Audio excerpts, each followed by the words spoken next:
Je suis arrivée au banquet de célébration de mes parents, habillée en avance, souriante, et juste au moment où j'allais ouvrir la porte, je l'ai entendu. Désolée, tu n'es pas invitée. Pars. J'ai cru à une blague jusqu'à ce qu'ils appellent la sécurité. Et puis mon père l'a dit assez fort pour que tout le monde dans le hall l'entende, foutez cette mendiante dehors. Je m'appelle Léa Dubois. J'ai 35 ans. Et si vous pensez que j'ai fait une scène, non. J'ai redressé le dos, regardé ma mère, qui évitait mon regard, jeté un coup d'œil à ma sœur, qui affichait un sourire narquois, et je suis partie. Pas de cris, pas de larmes, pas de malédictions, juste des pas. Mais ce qu'ils ne savaient pas, c'est que tout ce qu'ils célébraient, c'était moi qui l'avais payé, la salle, le traiteur, les invitations dorées, les locations Airbnb pour les oncles venus de province, même la pyramide de champagne sur laquelle ma mère avait tant insisté pour l'esthétique. Ils pensaient que cela venait du bonus de retraite de mon père. Ce n'était pas le cas. Cela venait de mon compte. Silencieusement, volontairement, à plusieurs reprises jusqu'à ce moment. Je suis montée dans ma voiture, j'ai respiré, j'ai ouvert mon application bancaire et j'ai commencé à annuler. 7 200 € pour le traiteur du banquet annulé. 12 000 €. Les billets d'avion pour la lune de miel de ma sœur révoqués. 4 800 €. Le week-end spa pour maman et son club de lecture envolé. 52 000 €. Les paiements en cours pour le condo en bord de mer qu'il prétendait être l'héritage de papa. Tout sous mon entreprise, bloqué, avec effet immédiat. Total des dommages, 76 000 €. Au moment où je suis rentrée chez moi, j'avais 56 appels manqués. La moitié de ma famille, l'autre moitié de numéros que je ne reconnaissais pas. Et puis quelqu'un a frappé fort à ma porte. J'ai vérifié par le Judas et ce que j'ai vu m'a fait verrouiller la porte lentement, silencieusement, et prendre le dossier que j'attendais d'utiliser depuis 3 ans.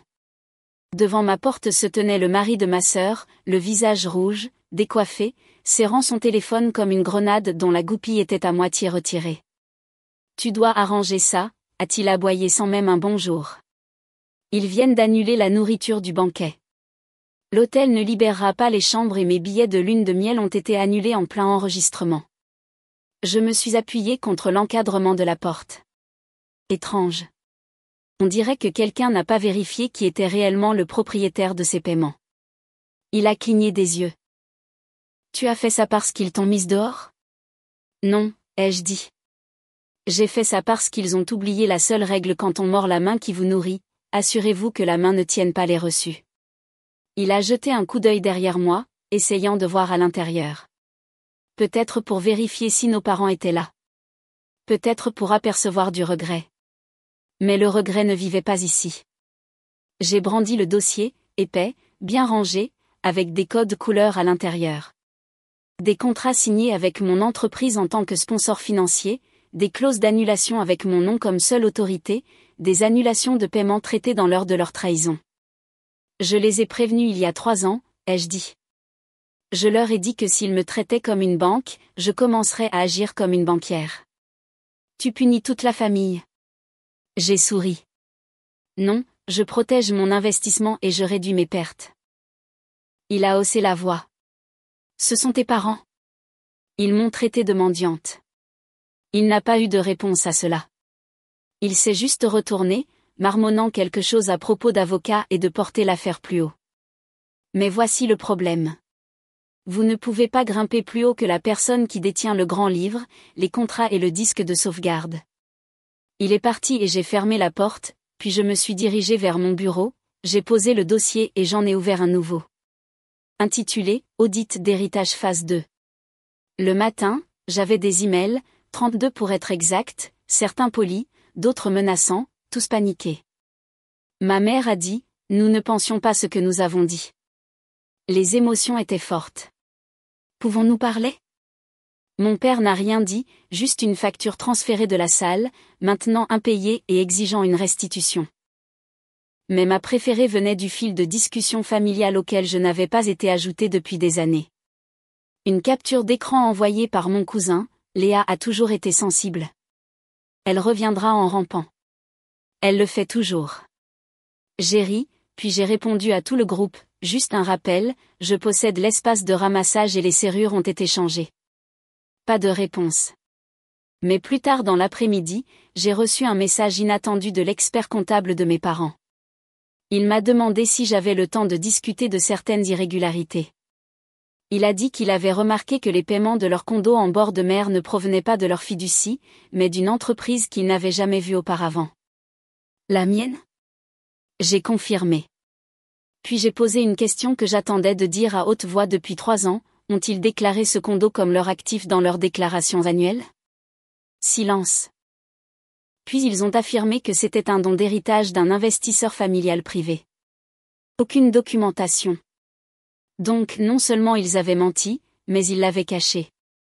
Ils avaient utilisé ma générosité pour constituer des fonds propres dans une propriété que je possédais techniquement toujours sous le nom de ma société. Ils n'étaient pas seulement ingrats, ils étaient démasqués. L'expert comptable m'a demandé si j'étais prête à signer une déclaration pour les dossiers fiscaux. J'ai dit oui, mais seulement après avoir appelé mon avocat et lui avoir demandé à quelle vitesse nous pouvions leur signifier des documents qui rendraient ce condo et chaque centime impayé légalement intouchable. Il a dit dans les 48 heures. Parfait, car maintenant, il ne s'agissait plus de famille, il s'agissait de fraude. À midi, les documents étaient rédigés. Une mise en demeure de cesser et de s'abstenir pour diffamation, fausse déclaration et utilisation non autorisée de fonds, et une demande de réaffectation de propriété, annulant toute réclamation verbale de mes parents sur le condo en bord de mer. Mon avocat, Rémi, a fait glisser les documents sur la table et a dit « Ils vont essayer de te bluffer ». J'ai souri. Ils l'ont déjà fait. Ce banquet était le bluff. L'huissier de justice a confirmé la livraison 1 heure plus tard. Et juste comme ça, la célébration familiale s'est transformée en une évaluation financière. Cette nuit-là, j'ai reçu un message vocal de ma mère. En larmes, incohérente. Tu nous détruis pourquoi ? Un malentendu. Tu fais toujours ça. Toujours aussi dramatique. Ah, oui. Dramatique. Le mot utilisé pour faire taire les filles pendant qu'elles paient les factures. Mais elle n'avait pas fini. Si tu vas jusqu'au bout, les gens vont parler. L'église, le quartier, la réputation de ton père. Il s'agissait toujours de la performance, de l'apparence d'unité, de l'illusion d'une famille parfaite, de la marque de l'amour, pas de sa réalité. Mais cette fois, j'ai laissé le message vocal pourrir dans ma boîte de réception parce que quelque chose de plus important est arrivé le lendemain matin. Un message de mon expert comptable. Objet, transfert de compte confirmé. Titre du condo en bord de mer finalisé. C'était fait légalement, irrévocablement. Ce condo, leur précieux cadeau de retraite, était maintenant séparé de façon permanente de leur portefeuille financier et les impôts qu'ils avaient évités étaient déposés avec des intérêts. Rémi m'a envoyé un email peu après. Tu as fermé toutes les portes. Tu veux aller plus loin ? J'ai répondu, oui, audit complet. Commencez par la fiducie familiale. Je veux savoir où est passé chaque euro depuis 2017, car ils ne m'ont pas seulement traité de mendiante. Ils ont construit leur banquet sur mon dos. Et maintenant, il était temps de leur facturer les chaises qu'ils ne m'avaient jamais offertes. L'audit de la fiducie a mis à jour des couches dont je ne soupçonnais même pas l'existence. L'expert comptable judiciaire de Rémi a tout découvert. 18 700 € retirés la semaine de l'obtention de mon diplôme universitaire. Des réparations d'urgence qui se sont avérées être une nouvelle cuisine pour ma sœur. 9 000 € étiquetés comme frais d'éducation, mais qui sont allés à des billets de concert au premier rang et à un week-end spa pour ma mère. 34 000 € discrètement canalisés dans la restauration de la voiture ancienne de mon père, un véhicule qu'il avait un jour dit être une récompense pour avoir élevé des enfants si responsables. Ils ont vidé ce compte, puis ont eu le culot de me traiter de mendiante. J'ai demandé à Rémi, est-ce criminel ? Il a hoché la tête. Seulement si je voulais que ce le soit, mais je ne voulais pas de prison. Je voulais des comptes. Nous avons donc déposé une requête. Demande de dédommagement financier plus documentation sur l'utilisation abusive de la fiducie. Ils avaient 30 jours pour répondre ou régler à l'amiable. Et c'est là que le masque a finalement craqué. Un SMS inattendu est arrivé de ma mère. J'ai peur, Léa. S'il te plaît, ne ruine pas la famille pour de l'argent. Nous allons arranger ça. Je l'ai regardé longtemps. Pas d'excuses, pas de reconnaissance, juste de la peur. Le seul langage qu'ils aient jamais vraiment parlé. J'ai répondu d'une seule ligne, ruine? Vous confondez ruine et révélation. Le lendemain, ma sœur a publié sur les réseaux sociaux. Une longue légende sous un coucher de soleil filtré, certaines personnes ne se manifestent que quand il y a de l'argent en jeu, contente de savoir qui est ma vraie famille. Je n'ai pas commenté. Je n'avais pas besoin de le faire car maintenant il pouvait dire tout ce qu'il voulait en ligne. Mais au tribunal, chaque mot devait être prouvé, chaque signature tracée, chaque euro justifié. Et soudain, la fille qu'ils appelaient autrefois dramatique était devenue celle à qui ils devaient rendre des comptes. Leur avocat nous a contactés le 22e jour. Le ton sec, le langage désespéré enveloppé dans un jargon juridique. Il a proposé un règlement à l'amiable, 50 000 euros de restitution. Aucune admission de faute et un accord de non-divulgation mutuelle. Rémi a ri en le lisant. Ils essaient de colmater les brèches avant que les voisins ne jettent un coup d'œil. Je ne voulais pas d'argent. Pas vraiment. Je voulais une trace. La preuve que je n'étais pas juste la brebis galeuse. J'étais le bouc émissaire, la bienfaitrice silencieuse, la bouée de sauvetage impayée. Nous avons donc refusé.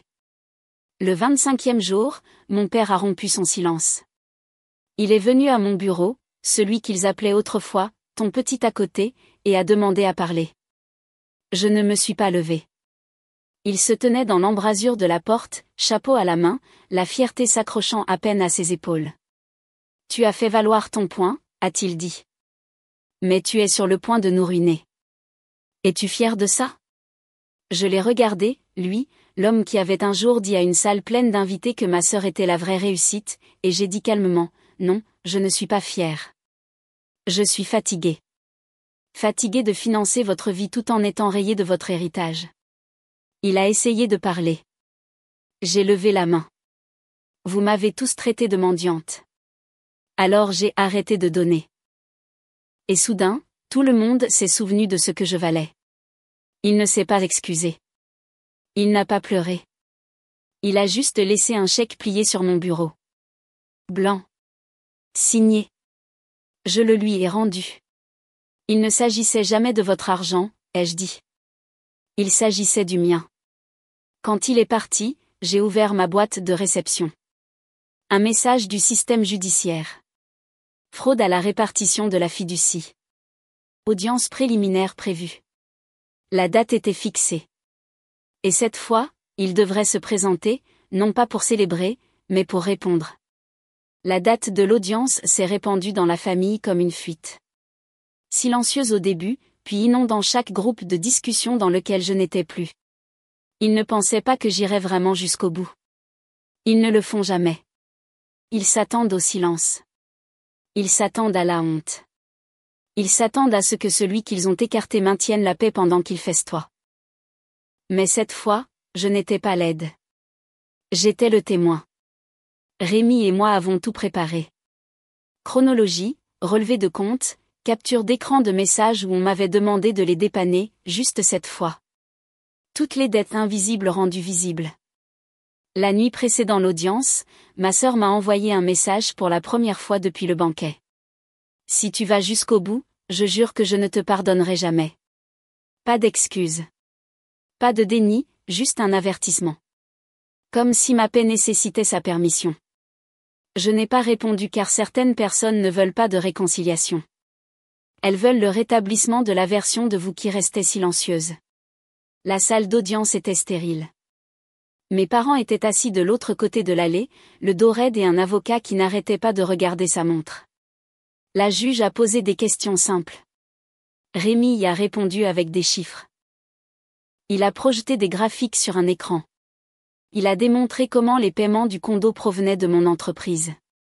Comment la fiducie était détournée à des fins personnelles, vacances, journées spa, voitures, le tout sous le couvert des « besoins familiaux ».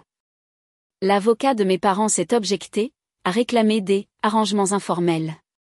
Il a dit « ce n'est qu'un malentendu démesuré ». Mais la juge, elle n'a pas été émue. Elle s'est tournée vers moi et a demandé, « Quel résultat recherchez-vous, mademoiselle Dubois ?» Je me suis levée, la voix calme, la vérité sur papier. C'est tout. Que le dossier corresponde à la réalité. Elle a hoché la tête, a approuvé. Et avec cela, mon nom n'était plus seulement une note de bas de page dans leurs finances. C'était le titre principal.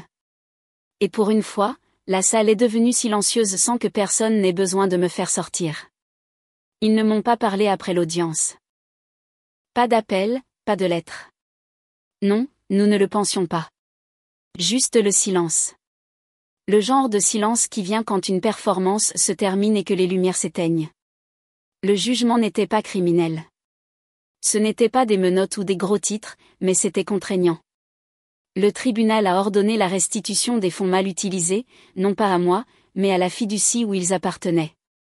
Le titre du condo a été transféré de façon permanente à mon nom, et mes parents ont été privés de tout accès financier futur aux actifs qu'ils n'avaient pas gagnés. Rémi a appelé cela une justice élégante. J'ai appelé cela l'équilibre. Les semaines ont passé. Mon téléphone est resté silencieux, merveilleusement silencieux. Pas de demande, pas d'urgence, pas de culpabilisation pour « juste un petit coup de main ce mois-ci ». Puis une enveloppe est arrivée. Pas de timbre, pas d'adresse de retour, juste glissée sous ma porte. À l'intérieur, une seule photo, le banquet de famille. Tout le monde habillé en argent et bleu marine, trinquant sous des lustres en cristal. En arrière-plan, flou mais indéniable, moi prise au milieu de mon départ. Le moment où ils m'ont effacé, immortalisé par accident. Au dos, quelqu'un avait écrit, c'est le moment où tout s'est effondré. Je l'ai tenu longtemps, puis je l'ai porté à la déchiqueteuse. Car ce qui s'est effondré, ce n'était pas la famille. C'était l'illusion de celle-ci. Celle qu'ils avaient construite avec mon argent. Mon silence, mon besoin d'appartenir. Et une fois que cette illusion a brûlé, ce qui restait n'était pas des cendres. C'était la liberté. J'ai créé un nouveau dossier ce jour-là. Fondation Dubois. Une subvention pour les femmes de première génération qui se débrouillent seules pour leurs études sans aide familiale. Le premier financement provenait de la vente d'un condo, le mien.